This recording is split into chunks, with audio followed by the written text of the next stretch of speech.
Welcome. In this video we're going to take a look at boss dailies. We're going to be focusing on stage 10 because that's where most people should be able to clear the dailies on a single pass of battles with the bosses. So we're going to be looking at different bosses and the dailies to give them. The main bosses we're going to be focusing on are the ones that currently have the level 80 gear, the higher level gear that you can get from doing these dailies. So this way you have two chances of obtaining the molds to make the gear. So the first one we'll take a look at, this is just some pre-recorded videos that I did to put them together, and we're just going to go through it, skipping through a lot of the actual battles, just kind of going over the team compositions and what they are, plus the daily requirements and some options you can use. So we're going to be starting with Trent first. So in this one, Trent, the options here that I have are clear within 60 turns, use at least 2 tank Elunes, and without support. So this means no wayways, but you still need to clear it fast, so you're still going to need to do a decent amount of damage even without the attack buff. So getting an attack buff a different way could be an option, but most of the attack buffers you're going to have available to you are going to be support, so you're not going to really have that. And considering that you're going to need to run 2 tanks also on this team, you're not going to be able to provide just a lot of damage or DPS type Elunes on here. So that means you're basically left with 3 spots to do as much damage with as you can, so you can complete this daily task in just one battle. So let's just go ahead and we'll just let this play through some, and we'll go through. So this is me. I'm changing up my team and setting it up. We'll just go ahead and skip into the team itself though. So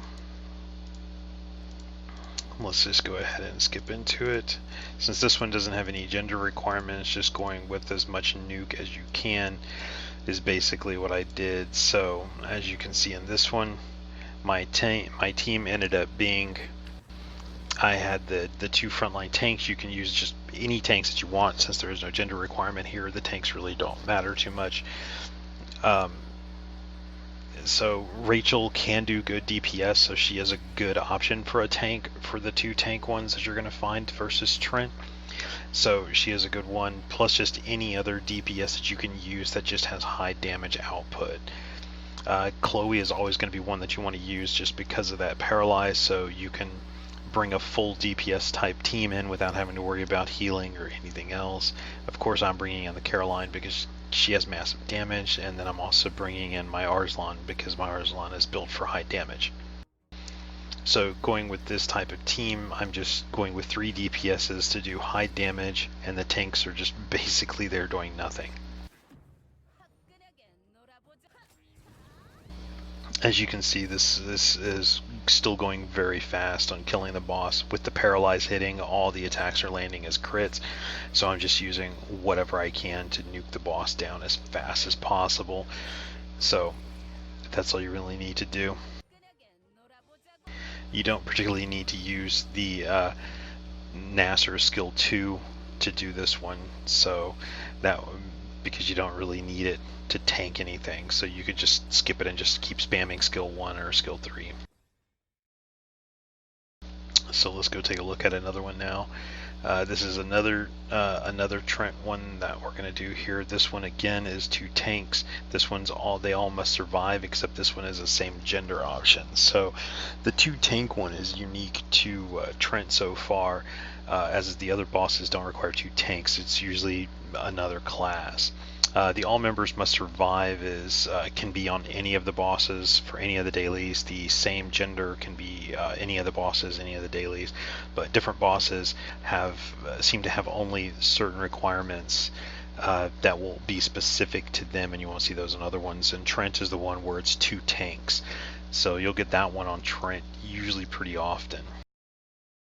So let's just go ahead and go through this one, and we'll go ahead and look at the team here. This one I'm going with a male team on this one. Now you could do a female one too. If you have Rachel, you could go with a Rachel tank. Male tanks are much more common though, so you'll be able to probably make a team using that instead. Since this one again is something that you're just going to want to nuke, going with anything that can nuke down the damage as much as possible, as fast as possible, is something you're going to want to do. For this one, since my requirement is same gender and I'm not going to have a great CC opportunity here, since I don't have a Chloe to do it with, I went ahead and brought the Artemis just to help heal some. So for this one, it's pretty straightforward. If you can, I brought in the Congrim to help CC with the skill 2, and then also the skill 2 Paralyze from the Arslan can be effective also. I'm not too worried about the ads here doing much damage, as I'm mainly going to be focusing on just trying to nuke down the boss when I can. The Congrim, I'm only focusing on the boss because I want to get up his stacks first. That way you can start doing the nuke damage, and once you have 3 stacks or you have that mark of death on a target, then the Congrim doesn't take any souls to use his ulti skill, meaning that you have the souls available to your other team for the rest of your team. So there is no turn limit on this one. This is just you have to survive. So in this case, survival was more important than, you know, landing, you know, hard hits very quickly. So as you can see now, the Congrim has full stack, so now I can go ahead on this one and do the ulti, and this is just going to do good damage. Combine that with the good damage and the CC chance from the Arslan, which is why I used the skill 2 instead of the skill 1. I wanted to try to get the Paralyze, but it's really iffy since it's only a chance anyway. So on here I pass the turn back to Congrim, try to seal the boss here, but again, you know, it's low chance. Chloe is much better, but when you're forced to run 2 tanks, you would have to find 2 female tanks to do that, if the same gender is the requirement too. So for this one, it's just pretty much straightforward. It's just basically kill, kill, kill, nuke, nuke, nuke. The Artemis is there to help heal. So as you can see now, I have the Congrim on there, the Paralyze on there. So, you know, later in the battle, you start landing some stuff as long as you keep trying it, and eventually you'll get it. So since there's no 60 turn requirement, it's, you know, rushing is not a big deal. It's just more of getting that CC down so you're safer to finish it off. But I still managed to do this one within 60 turns, again without any type of attack buffs, or with the, you know, the good CC from the Chloe van. So let's go take a look at another one. This one, let's see, this one is all must survive, same gender, no support. So instead on this one, there's no 2 tank requirement. This one is just no support units.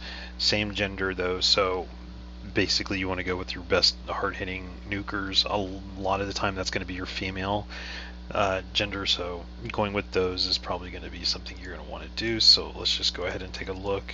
We'll skip through this for team building.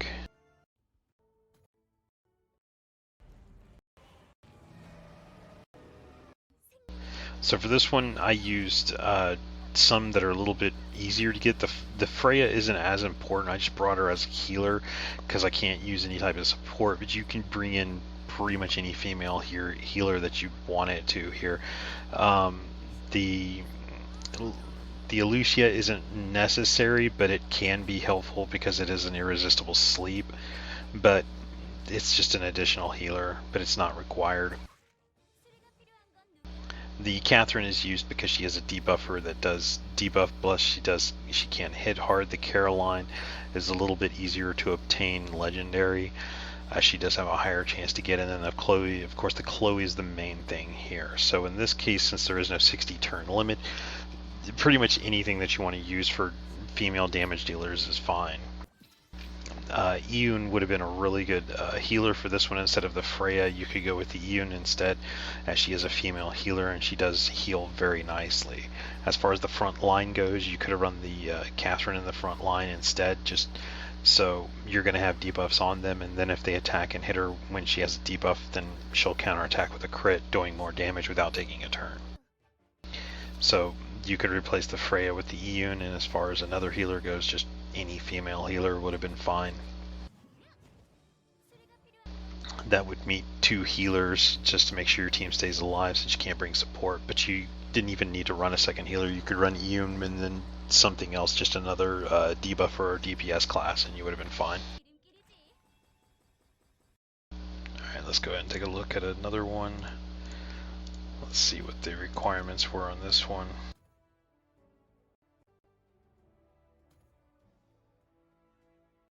Okay, on this one, same gender, 60 turns, 2 tanks. It's going to be pretty hard to do that one, especially at the time. I think when I did this one, I don't even remember if I was able to complete it because of the 60 turn requirement. 2 tanks, same gender is the hard part here. We'll go ahead and just skip through it though. So on this one, it looks like I was able to complete it. This, I think, is just doing it as another example of a way to do it. This one was using an all-male team here, just to do it, to show you an all-male team. For a female team, the 2 tanks that you would probably be the better way to complete it faster, because the female team, you could, if you have a Rachel, then you can use Rachel and then another female tank, and then there you have the options to the Chloes and stuff, the hard-hitting nukers. On this team, I don't think I was able to do it within 60 turns as a male team, just because it was very difficult to pull it off with the damage. But this was done kind of just to show that it is possible to do it with an all-male team. It's just doing it within 60 turns I don't think was possible for this one. So we're just gonna go and kind of skip through it, and you can see the turns on this one are going way up.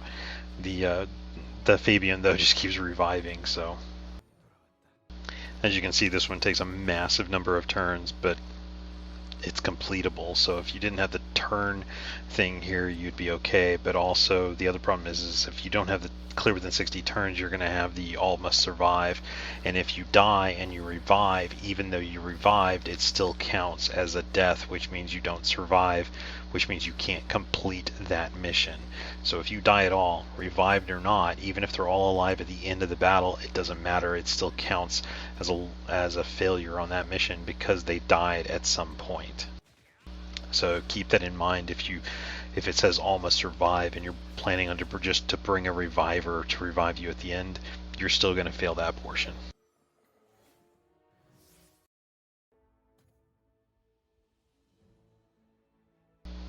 And I think this one is the first one that we did again. So yeah, this looks like the first one. So anyway, that's Trent. Mostly the things you're going to have to look for is the 2 tank ones. That's going to be the most common thing that you're going to find, and then you're going to have the no support one, which is another one that you're going to have to look out for him. So if it's no support, that's usually not a big deal. You can just bring in some nukers. Trent's not a very difficult boss to kill. He doesn't have high defenses or high HP at stage 10, so he's pretty easy to nuke down even without an attack buff from the support. As far as the 2 tanks go, if you're gender locked, it can be tricky with the female ones, but for the male tanks, you're pretty flexible. But then if you're doing it with the male ones, then you're just going to want to go with some really good male nukers. So that's going to be it for the Trent one. We'll look into one of the other bosses in another video.